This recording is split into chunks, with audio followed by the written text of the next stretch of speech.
pairing A, Team A, that is Indonesia. Indonesia qualified successfully for Asian Cup 2023. Alhamdulillah timnas Indonesia tak gabung grup neraka di round 4 babak kualifikasi Piala Dunia tahun 2026. Bahkan FIFA dan AFC bantu timnas Indonesia mendapat grup yang mudah di round 4 dan tak akan gabung dengan Qatar. Bahkan Presiden AFC, yaitu Salman bin Ibrahim Al-Khalifa, dan Presiden FIFA, yaitu Gianni Infantino, mengaku jika akan bantu timnas Indonesia lolos ke Piala Dunia tahun 2026. Begini hasil drawing round 4 babak kualifikasi Piala Dunia tahun 2026. Dan ini calon lawan timnas Indonesia dan negara yang satu grup dengan timnas Indonesia. Begini penjelasan lengkapnya. On earth have. And it's a gift to touch the hearts and the emotions.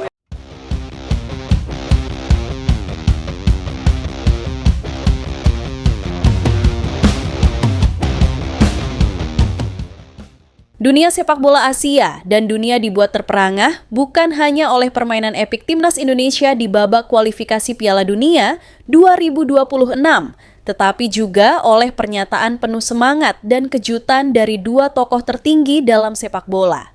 Presiden AFC yaitu Salman bin Ibrahim Al-Khalifa dan Presiden FIFA yaitu Gianni Infantino.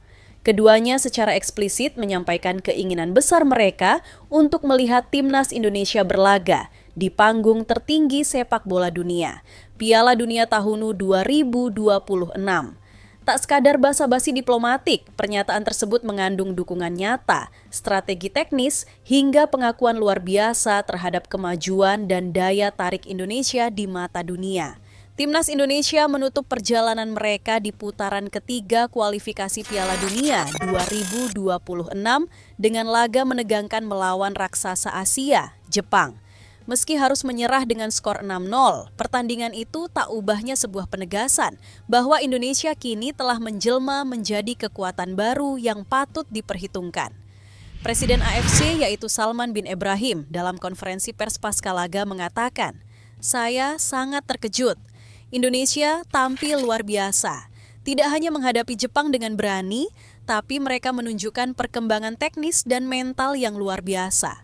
Ini bukan lagi tim kecil, ini adalah calon peserta Piala Dunia.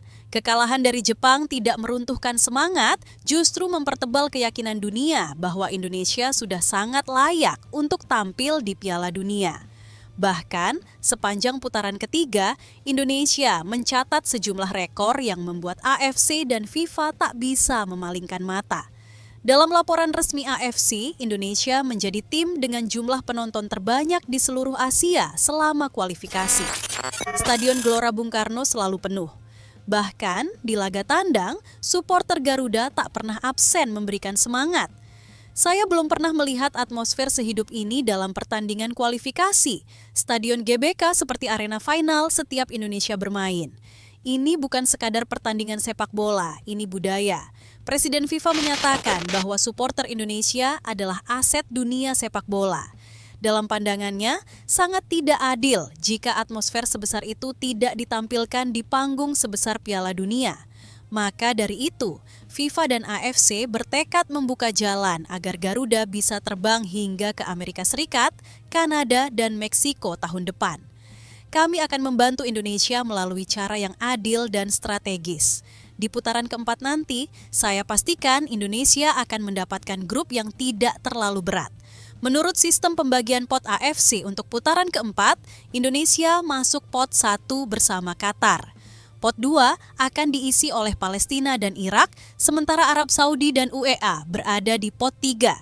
Dengan pembagian ini, Indonesia tidak akan bertemu Qatar di fase ini, yang otomatis menghindarkan mereka dari lawan paling dikenal dengan banyak kontroversi di Asia saat ini. Saya pastikan grup Indonesia tidak akan menjadi grup neraka.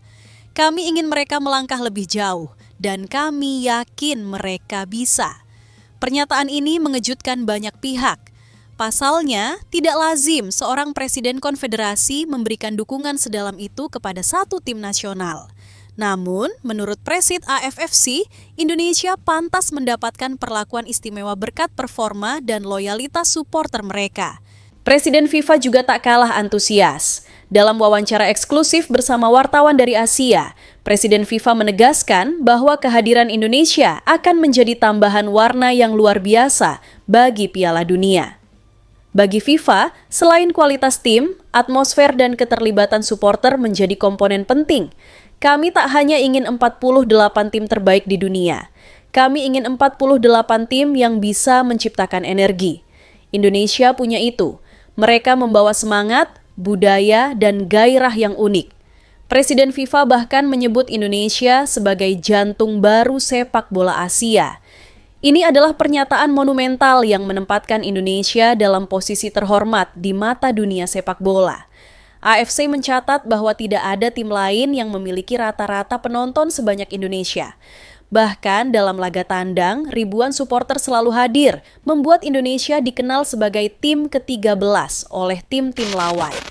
Dengan sistem kualifikasi Asia yang memperbolehkan 6 negara lolos langsung, serta 2 tiket tambahan melalui play-off antar benua, peluang Indonesia terbuka lebar.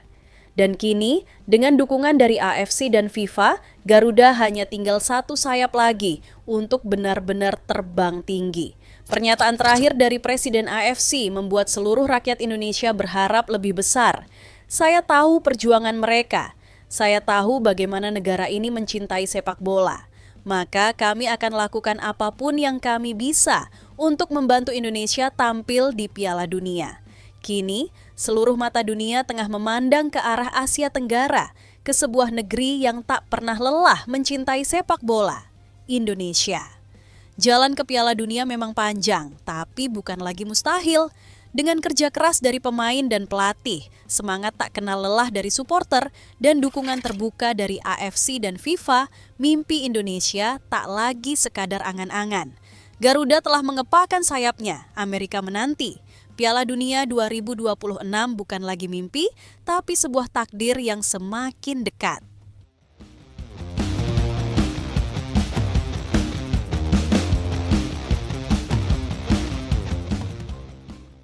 Berita kedua, begini pernyataan Ketua Umum PSSI, yaitu Erick Thohir yang memberikan pernyataan mengejutkan tentang permainan Timnas Indonesia versus Jepang di leg kedua babak kualifikasi Piala Dunia tahun 2026.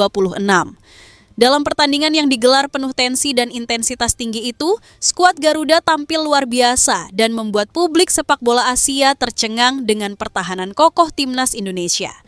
Erick Thohir yang menyaksikan langsung jalannya pertandingan memberikan pujian tinggi terhadap para pemain. Ia bahkan secara terbuka mengaku terkejut dan bangga dengan performa luar biasa yang ditunjukkan Timnas Indonesia. Saya benar-benar terkejut. Permainan Timnas Indonesia malam ini sungguh luar biasa. Bukan hanya berani, tetapi juga sangat terorganisir dan penuh semangat. Saya bangga sebagai Ketua Umum PSSI. Salah satu aspek permainan yang mendapat sorotan khusus dari Erick Thohir adalah lini pertahanan. Ia menyebut trio bek Timnas Indonesia, Jay Itzes, Justin Hubner, dan Mace Hilgers bermain di level yang sangat tinggi. Ketiganya tampil solid dan mampu meredam gempuran bertubi-tubi dari lini serang Jepang, yang notabene merupakan salah satu tim terkuat di Asia. Saya sangat terkejut dengan performa 3 bek Timnas Indonesia. Jay Itzes, Justin Hubner, dan Mace Hilgers bermain luar biasa. Di salah satu momen, mereka mematahkan serangan balik Jepang dengan sangat tenang dan disiplin. Itu bukan hal mudah. Menurutnya, kekompakan ketiganya menciptakan fondasi pertahanan yang membuat pemain Jepang frustrasi. Beberapa kali pressing cepat Jepang berhasil dipatahkan dengan sempurna oleh trio ini, bahkan dalam momen-momen krusial di babak kedua. Mereka bertarung dengan hati. Itu yang membuat saya bangga. Mereka bermain bukan hanya untuk menang, tapi juga untuk mengangkat nama bangsa. Tak hanya barisan bek, kiper Timnas Indonesia yaitu Emil Audero juga menjadi bintang dalam pertandingan tersebut. Erick Thohir secara khusus menyebut nama Emil Audero sebagai sosok kunci dalam mempertahankan Timnas Indonesia di laga ini. Saya benar-benar terkejut melihat penyelamatan Emil Audero. Di momen ketika Joel Cimafujita melepaskan tendangan keras dari luar kotak penalti, saya pikir itu gol. Tapi Emil menepisnya dengan refleks luar biasa. Bukan hanya sekali, Emil Audero tercatat melakukan beberapa penyelamatan penting sepanjang laga, termasuk dalam situasi 1 lawan 1. Ia menjadi tembok terakhir yang membuat timnas Jepang gagal mencetak gol di laga itu. Dia menunjukkan kelasnya. Kita patut bangga punya kiper seperti Emil Audero. Permainannya membuat para pemain Jepang frustrasi sepanjang laga. Tak berhenti pada pemain, Erick Thohir juga memberikan apresiasi tinggi kepada pelatih kepala Patrick Kluivert dan tim pelatih. Menurutnya, strategi yang diterapkan sang pelatih benar-benar matang dan mengejutkan pihak lawan. Timnas Indonesia tampil dengan formasi 3-4-3, sebuah formasi yang tak biasa diterapkan melawan tim sekelas Jepang. Namun, keputusan ini justru membuahkan hasil yang berbeda. Saya jujur sangat terkejut.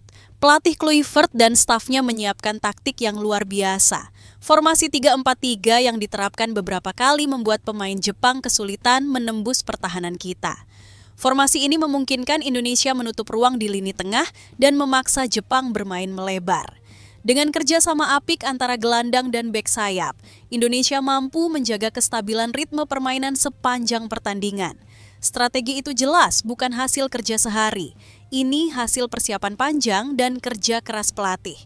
Saya sangat mengapresiasi dedikasi Patrick Kluivert dan para asistennya. Meski penuh pujian, Erick Thohir juga mengingatkan bahwa perjalanan masih panjang. Ia menegaskan bahwa pencapaian luar biasa malam ini harus menjadi motivasi untuk terus berkembang. Ini bukan akhir, ini baru awal. Kita belum lolos ke Piala Dunia dan kita masih menjalani putaran keempat babak kualifikasi Piala Dunia tahun 2026. Tapi malam ini kita membuktikan bahwa Indonesia bisa bersaing. Saya minta seluruh pemain tetap rendah hati dan terus bekerja keras. Ia juga berjanji PSSI akan terus memberikan dukungan penuh, baik dalam segi fasilitas, program pengembangan pemain, maupun pelatihan untuk tim pelatih.